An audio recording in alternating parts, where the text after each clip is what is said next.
téléspectateurs yi ñu ngi leen di jaajëfee di leen di jaajëfee ci teewaay bi ngeen xam ne teewee ngeen ko fii ànd ak RTV Diaspora Show seen émission bi nga xam ne moo leen di indil chaque gan bu ne tey ñu ànd ci benn gan bi nga xam ne vraiment am na ci li nga xam ne moo ko tax a jóg am na ñu ko ci xam am na ñu ko ci dégg ñu ko ci xamul dinañ ko xam tey ñu ko ci déggul woon tamit dañ ko dégg tey ñu am mbégte rek indi ko fii di ko jaajëfee ci wuyu bu ñu wuyu si bàyyi ko rek mu présenté wu docteur ñu ngi lay nuyu di la gërëm ci teewaay bi. ñu ngi lay jàlloo di la sant benn mbokki Sénégal mbokk téléspectateur mbokk diaspora maa ngi tudd docteur Thiendella Diagne dëkk fii États-Unis état du Texas di leen jaajëfal di leen nuyu di bëgg a waxtaan ak yéen te tey li ñu sumb nii di jëm ci mbirum député diaspora America Océanie. jërëjëf docteur kon gannaaw bu ñu nuyoo def présentation yi docteur ñu bëgg rek tàmbali waxtaan bi ci benn laaj bu njëkk tudd nga ko fi sànq di wax ni candidat indépendant à la députation bi nga xam ne mooy législative bi nga xam ne ñu ngi koy dégmal fii ak juillet 2017 docteur lu waral candidature bi. candidature bi li ko waral lu simple la mi nga xam ni dañu jóg pour servir notre pays. dañuy seetlu ni vraiment suñu dëkk institution yi. mu ngi dox am na yi nga xam ni tamit doxul léegi ñun suñu idée yëpp mooy nu ñu mun a yokkee mbir yi. li ñuy wax yokk performance daal. léegi te ñun ñu ngi dëkk fii Amérique ak Océanie mu nekk district boo xam ne mu nekk district bu divers. district boo xam ni dafa am apport financier bu important. bu muy andi de la part de la diaspora sénégalaise. am rôle tamit boo xam ne da ko war jouer dans les relations sénégalo-américaine océanie diaspora. absolument léegi ñi wax bu ñu waxee ci circonscription boobu nga xam ne bokk na ci département diaspora bi. loo ñu mën a wax ci yow quelle est ta relation entre ta personne et cette circonscription qui est Canada ak États-Unis maanaam Amérique océanie. sama relation fii laa dëkk nekk constituant comme ñi nekk ci département Océanie diaspora bi yëpp maa ngi fi exercer di fi yar sama famille et tout je suis un médecin comme ni nga ko waxtaanee chirurgien obstétrique gynécologie presque daanaka sama deuxième partie àdduna yëpp fii laa ko dundee ci district bi jàngee naa Sénégal lycée Lamine Gueye Ex-Vanvo donc depuis après le baccalauréat maa ngi fii aux États-Unis j'ai travaillé comme tous les immigrants bi ma fi doogee ñëw livré naa fi pizza liggéey naa fi sécurité job yi sama mbokk immigré yëpp di job naa ko raxas naa bool comme tout le monde you know fay sama étude jàng def sama bachelor fii en biologie pré-médecine chimie ak mathématique après bi ma defee loolu ma dem def sama master service de gestion de santé manage naa fi benn compagnie bu tudd Center for Neuro Rehabilitation in Bethesda Maryland bu spécialisé en brain injury léegi bi ma sama première passion moo doon médecine donc après bi ma yàlla dimbalee ba ma am kàttan bi ma enrôlé wu dem School of Medicine après voilà absolument continuer ba léegi fi ñu toll quoi. mu mel ni li nga décrire fii comme parcours ça montre que tu es un pur produit de la diaspora. tout à fait. waaw léegi yow par rapport à ça tu as vécu avec les Sénégalais dugg nga ci biir xam nga lu ci ne quels sont tes projets envers les Sénégalais vivant dans la diaspora et ceux restés au pays d'autant plus que boo nekkee je crois député et tu seras amené à proposer à écrire des projets de loi ak yooyu donc ban jàngat nañ ci mën a.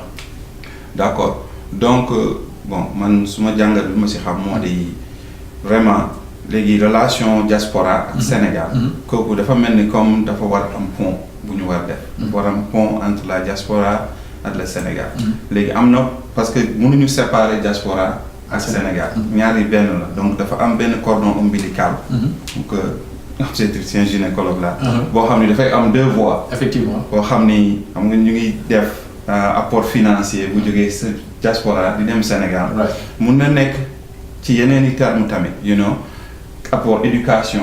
yoo xam ne mun nañ supporter Sénégal ci ay programme éducation programme projet management programme entrepreneurship.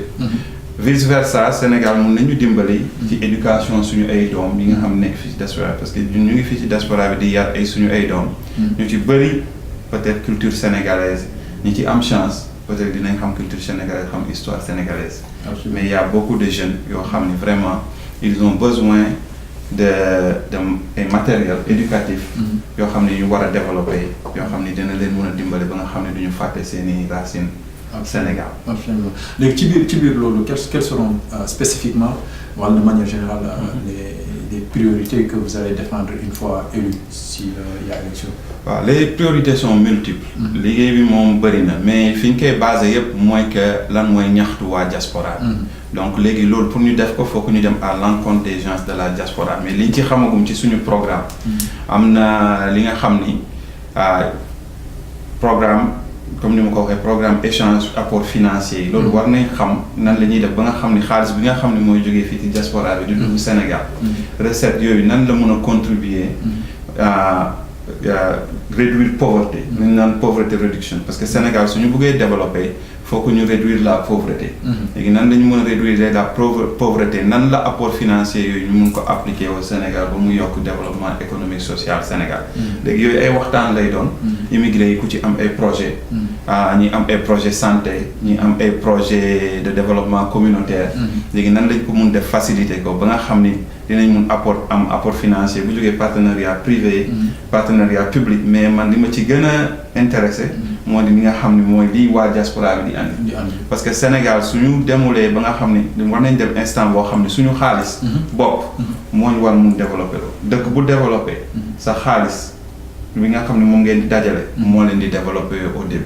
absolument léegi kon foo ko ñu am ñun tamit mentalité boo xam ni war nañ di mën a tibb si suñu poche di participer si des projets qui nous tiennent à cœur. absolument mais ci biir loolu contribution diaspora bi ci Sénégal ñu bëri dañuy lam-laame je crois que ça a été évalué à quelques 900 milliards ou 800 milliards quelque chose comme ça. par an 500 milliards 500 milliards. ok léegi xaalis boobu.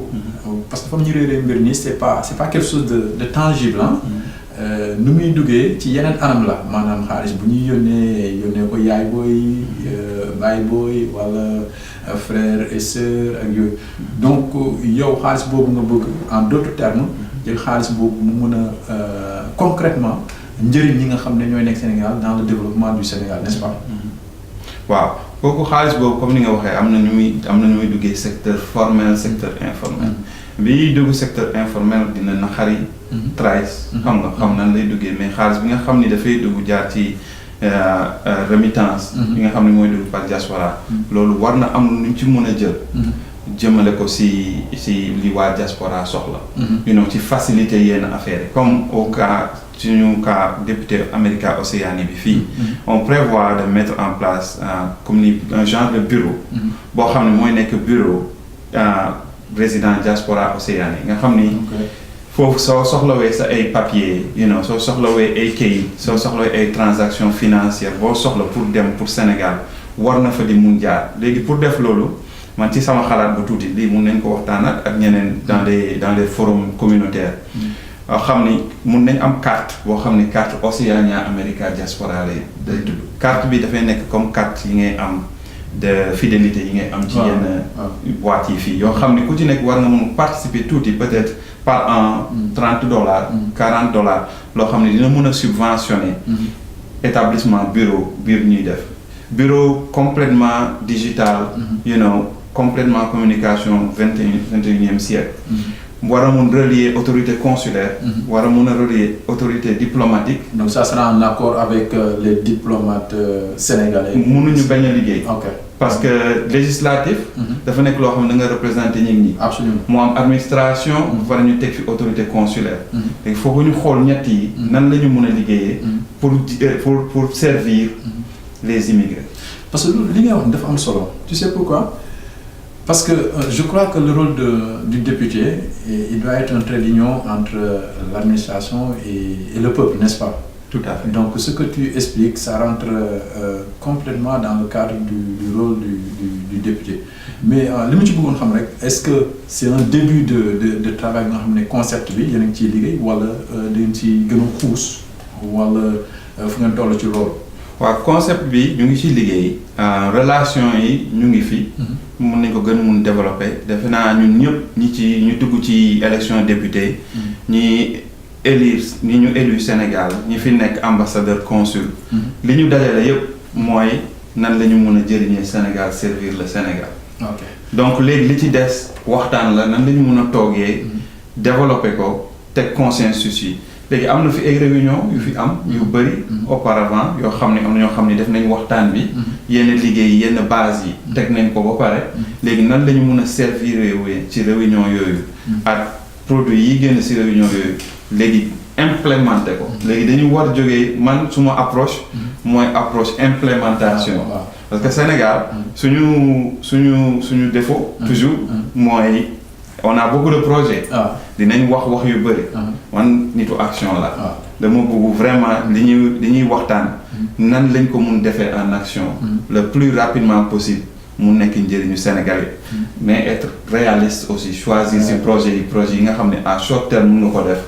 projet yi nga xam ne à long terme la. léegi ñun tooguñu fi pour toog fii éternellement. da ngay def benn.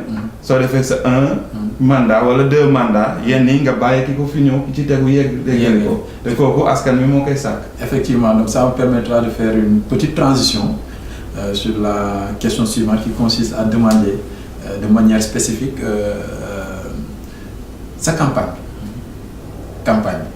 C'est basé sur quoi ak nu ngi koy doxalee jamono yi ñu toll nii. D'autant plus que bon gars yaa ngi ci ñu ngi yëngu yow mi sax yaa ngi ciy yëngu mais campagne bi est-ce que mën nga ci wax tuuti. voilà donc sunu campagne électorale forcément commencé gul parce que dafa am période boo xam ne moom la ñuy dédié campagne électorale. bu ci campagne avant tamit boof defoo li nga war a def daal. mais taxul nga war a mun jege sa ay mbokk. waxtaan ak say mbokk def des visites de rapprochement. yooyu yëpp ñu ngi koy def ñu ngi waxtaan ak nit ñi ñu ngi utiliser social media. you know comme que dañu nekk district boo xam ne dafa nekk district boo xam ne ñëpp. macha allah yàlla may na leen accès ordinateur téléphone. donc ça facilite les choses et puis suñu district soo ko xoolee mooy district bi gën a ngandee. sur le plan géographique. absolument xam suñu waxee district Afrique de l'Ouest dina am 3 députés nga jël district bu toll ni Amérique Océanie. Canada États-Unis Brésil. ba Australie. xam nga loolu pour nga dem fépp. dina métti waaw léegi ñun dinañ ko accès ci social media mais. dans les milieux yi gën a important dans notre département dinañ dem visiter ñi waxtaan ak ñoom te loolu liggéey boobu commencé nañ ko ba pare suñu demee ba campagne commencé ñi dinañ gis stratégie électorale yi ñu am pour mun dem à l'encontre des votants. ok à la rencontre des votants.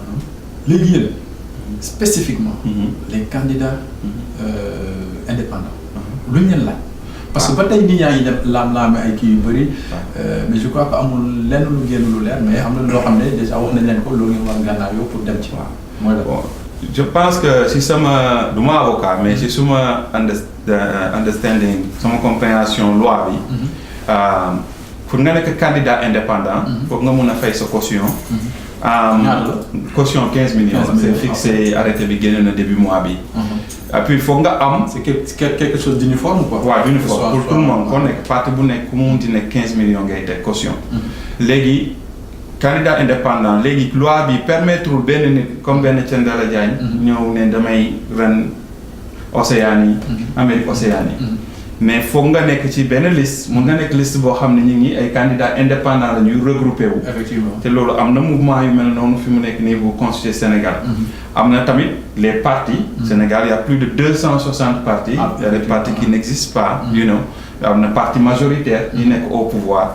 mun nga ancré wu ci yooyu mais pour ñun. lu ñu décider nañ te mun naa ko annoncer tey que ñu ngi ànd ak coalition bu tudd Union Citoyenne Buntu Bi. Union Citoyenne Buntu Bi. waaw Union Citoyenne Buntu Bi dafa nekk parti. bu nekk Sénégal. bu ancré wu dans des valeurs. yoo xam ni vraiment pour développer le Sénégal la. ok waaw le credo mu ngi tudd agir pour servir le Sénégal. mooy seen slogan quoi. mooy suñu slogan. ok agir pour servir. agir pour servir le Sénégal kooku defe naa moom sénégalais bu ne ci nekk. mun nga ci gis sa bopp. effectivement waaw agir pour servir le Sénégal léegi nag ñu jël ay compatriotes yoo xam ni dañ koy basé sur compétence. ci tamit ci district bi nga nekk. ci ni la nit ñi bëggee ak nit ñi la fonkee. ak li nga leen mun a andil. ñoo nekk ci représentation liste électorale. waaw donc bi ma defee suma xool sama éventail choix. qui m'était proposé. léegi moom laa décidé. léegi dans le futur. je pense que candidat indépendant c'est quelque chose de très important. loo xam ni ci projet de loi bi su ma duggoon nekk député ci yooyu ci li ñuy njëkk a yëngatu. parce que je pense que pour nga nekk candidat indépendant ci benn dëkk soxlawul vraiment. nga war a nekk ci liste nationale. c'est quand même. parce que du élection présidentielle quoi. xam nga élection législative benn district. ngay représenté. donc defe naa ci district boobu. ñu ngi suñu décidé wi que. war nga mën a nekk seen candidat peut-être que ci district boobu mën nañ la fa laaj peut-être nga enregistrer 1000 votants su dee 10 000. parce que district Sénégal département c'est défini comme 13 000. loolu moo tax ñun Amérique ñu am benn député xam nga ñu bëri ñu ngi koy xuloo naan Amérique li mu ngande yëpp. États-Unis li mu ngande yëpp. mais dafa am ay yoon département bu nekk dafa war am nombre de votants.